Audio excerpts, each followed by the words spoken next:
we have these items available here.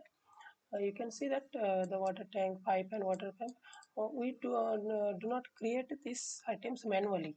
When we adding the stock, this item has created dynamically from the add stock form. You can inactive it from here, and you can also edit the details from here also. And also you can create another item from here. Okay, so that is also available. Otherwise, the items will be created from the add stock form. Same seller is also same. This seller is created dynamically from the add stock form. Okay, if you let's go to the action.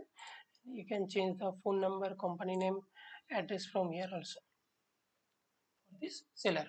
As in add stock form, we enter only the name. That is why rest of the fields are empty. But you can manually enter these things like um, um, brothers branch Kolkata. Okay, and update it. So it will be updated. You can create manual seller from here also. Okay, same as buyer, you can see this is the buyer which we have created. Okay, and we put only the name, phone number, and address. You can add other number, email, pin code from here also.